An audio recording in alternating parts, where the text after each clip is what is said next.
I haven't given up on, because what we saw in the spring, we got a little glimpse that, it was well in the market into Queen Elizabeth, and I've seen glimpses in the Parramatta Cup. He was disappointing last start, though. He was. He's the only stallion in the race, so he's a 4-year-old bull. I'm with you. I think you've got to be forgiving, and maybe it'll be another preparation. Ali Mosley mentioned this horse earlier. He's in the market. He's been well backed, and he's shown a glimmer or two, particularly 2 starts ago. Yeah, well, he ran 9th in a Caulfield Cup and 13th in a Melbourne Cup, but that was his first Australian prep, and they tend to get a lot better at their second Australian prep. I either back them first off the plane or in their second Australian preparation. So start to consider him, whether this will just top him off perfectly for the Sydney Cup. This is my roughie in the race in Strathtay. Now, unlike all the exotic breeding of all these Europeans, he is a New Zealand bred who really caught the eye in the Manion Cup. Birdman, he's been one of yours as we get to you, Lizzie. I was fascinated to see...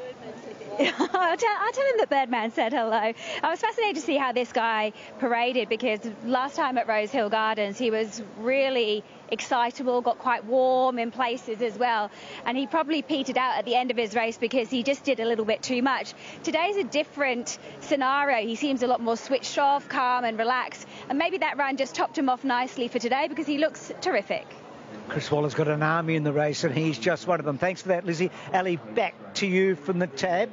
Give us the market. Well, Bruce, it's quite a similar story to our previous event there with Polymnia. About 50% of the money invested here is on Al Kantz, the mare on her way to a Sydney Cup. She's into 270, outright favourite, of course. She's been really well fancied, albeit she got favours to suit last start. Desert Hero, of course, for His Majesty the King, is at 650, just out from 6. Waltham is at 8s, who's had a nibble in from 11s. At the Baskin at 10, along with Birdman. The move here has been for Valiant King, my horse to watch, 23 into 11s, 18 about Strathtay in from 21, and then $31 or more the rest of them, and not really too much else to report. Once again, it's one-way traffic here for Al Kantz.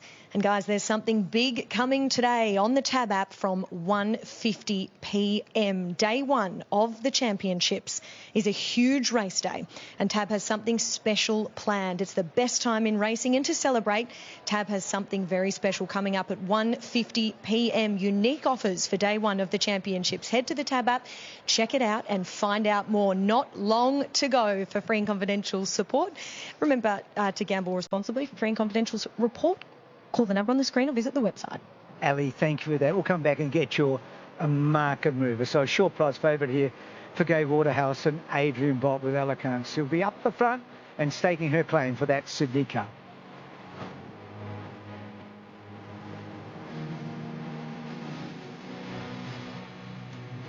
Great day it was for Camilla and Charles the King.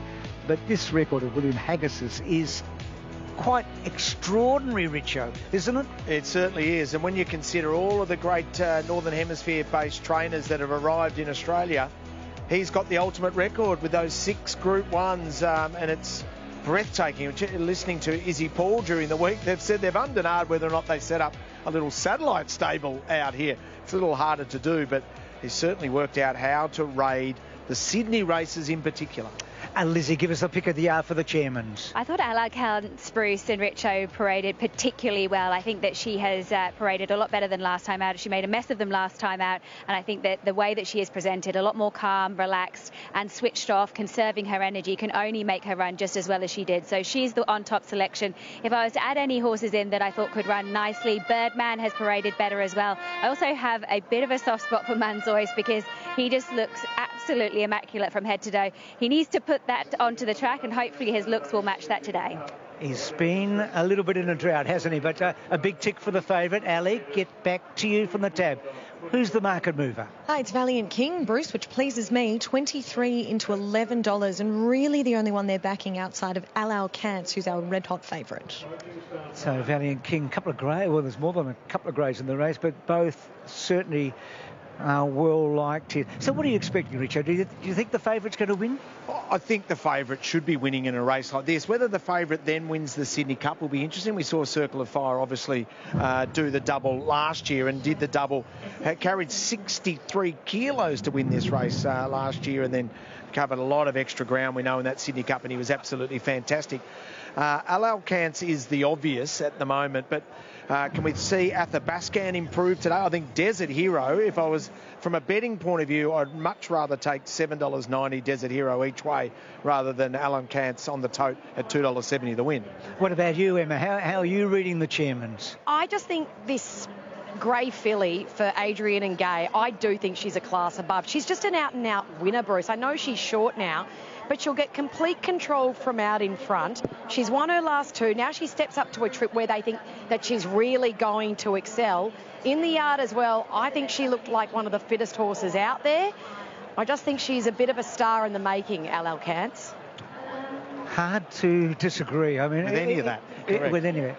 It's not a D-Day because she's done nothing wrong, but you do feel if she wins just as impressively today, she's going to be very short in the Sydney Cup. There'll be fresh blood, I know, but they're going to have to be really good fresh blood to knock her off favouritism if she wins today. And an opportunity for us to test that fresh blood in a like with Desert Hero, who does concede her some weight, though she does get that mare's allowance, but Desert Hero has some class, ran third in a Ledger in England, and that is always traditionally such a good race, and that was behind Continuous, beaten only 3 lengths. So really respect the stable and the fact that they've brought him to Australia. Emma, you're with Adrian. I am, and I'm going to ask you about this mare because I love her. I've just described her as an out-and-out winner. Will she be winning again today? She's in great shape. I think it's another good setup for her today, stretching out and trip, and obviously she's been on the Sydney Cup path, and this is traditionally a good lead-up for that. She was excellent the other day, the way she just kept up a good gallop and kept going. I guess maybe the opposition is sort of catching on to it, so what sort of time she gets in front today will probably dictate the result for us. Yeah, so if it can be rated out in front, that's the key to her. No other knocks though, because she's obviously trained on well, and once she gets to these even bigger staying trips, she's going to excel even further. Yeah, I can't wait to see her over the 2 miles. She's obviously European, and she's got a real stays pedigree behind her. Got that great stays physique as well, and she's just very efficient in the way she races, the way she carries herself, and she's been a great stayer for us so far. Good luck, she's a beauty. Thanks very much. So Gay Waterhouse has won the race a record 4 times, but that was pre the partnership with Adrian. And Richard, the last time she won it was the first year of the championships, the Offer, who went on to win the Sydney Cup. Yeah, that's right. So Gay's won it 4 times and Chris has won it 3 times. And Chris is absolutely gang tackling her today with a host of runners. Kinesiology, Valiant King, Strathday. I think it's a good roughie. Birdman blinkers on, Bruce. I was really concerned about his run last start. Blinkers back on, willing to give him one more chance. Manzois, can the real Manzois stand up? He keeps presenting well, that Lizzie keeps referencing. So he'll run well. Let's see if he can find that winning form. So the father and son here, the 2 Gibbonses riding against one another as well, with Fulfilled and Age of Sale. So one to come up for the chairmans. Here we go. Gates completely full at the top of the Randwick Straight on this picture-perfect day in Sydney. Day 1 of the championships, and they're racing down the chairman's quality. The big fielder on the way, and Kinesiology taken back together with Mr. Waterville. Now looking for those going forward in the gold jacket, Hopeful there. El Jasur wide out, Positivity handy.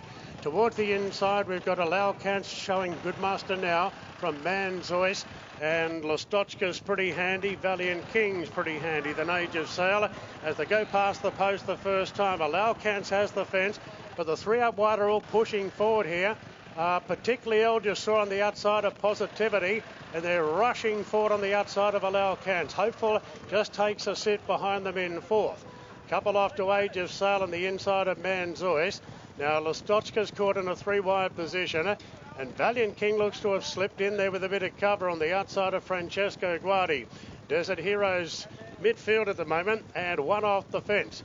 In advance there are Birdman down on the fence in the red cap. They're followed further back then by Fulfilled at this point, and La Spirit Dealers off the track trying to improve. Back in the field is True Marble, followed by Walth, and then Athabaskan from Strathday. Mr. Waterville, Baccio Del Mist, and Kinesiology, who drew gate 20, has been snagged back to last. But there was plenty happening up front early, but now Clark takes control of the race.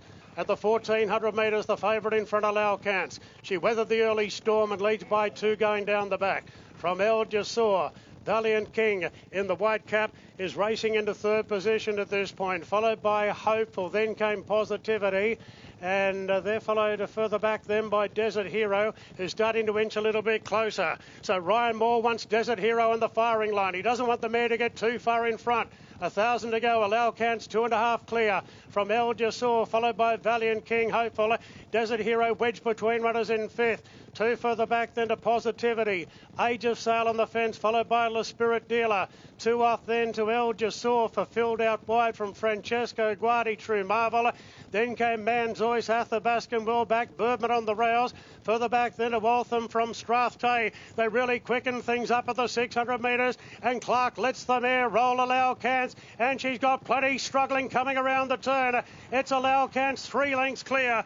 In second position, Valiant King now, followed by Hopeful on the rails. Then came Age of Sail from Birdman. Lostotchka and the check cappers getting to the outside, but Allow-Cants has a mighty lead inside the 150. Allow-Cants is galloping them into submission yet again. Charging home at the end is Birdman. Birdman will run second. Allow-Cants a big winner. 3 out of 3 this preparation.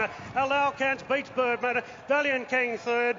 Hopeful, Strathclyde running on hard at the end. Age of Sail, Waltham the outside. Then came Lostotchka. A big gap back to Manzois from True Marvel. Francesco Guardi, Baccio del Mr. Waterville. Desert Hero weakened out from the Spirit Dealer. Still pretty strong past the post. Then came Fulfilled. Athabaskan hasn't run on. Nor Kinesiology, El Jasor and Positivity. Emma, that was breathtaking. Absolutely breathtaking performance, wasn't it? She is a star on the rise, this mare. Tell us what she's like to deal with at home, because to begin with, she didn't get that control. Then Tim put himself in the race, controlled it beautifully, and she streeted away. She's so unassuming.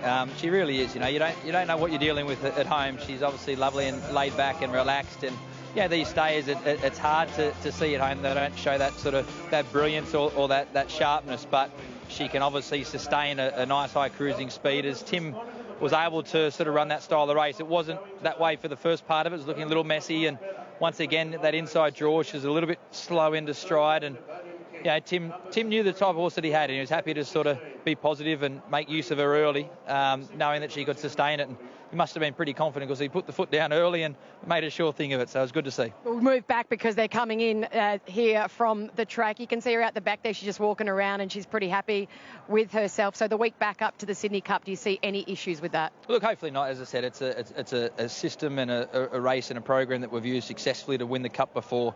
So I think she'll handle it well. She's had the right conditioning to get here today, and I just can't wait to see her over the 2 miles. I think we've got a new wonder mare in town. Congratulations. Thanks very much. She was outstanding. She's going to be a short price favourite in the Sydney Cup, that's for sure. Well, she's the one they all have to beat. Really interesting the way that they ran that race, Lizzie. There a couple of sectionals down the back. They were going 13s, and then actually had a 14-second 200-metre slot. So then Tim said, well, let's get off and going. So what it made is everything that was right at the back really had no chance of giving her a head start. How dare they think they could give her a head start and beat her? Yeah, they can't. It was tough, you know, because she still was able to put a bit of acid on early on. But Tim Clark really knows the horse that he had underneath him. But one thing is, Bruce, she has certainly improved from last time we saw her. She has. Well, he was the wonder mare, winning the Doncaster back in 2016. It was the last time she ran in a handicap. It was her 9th successive win, and already we were hailing Winx as a champion.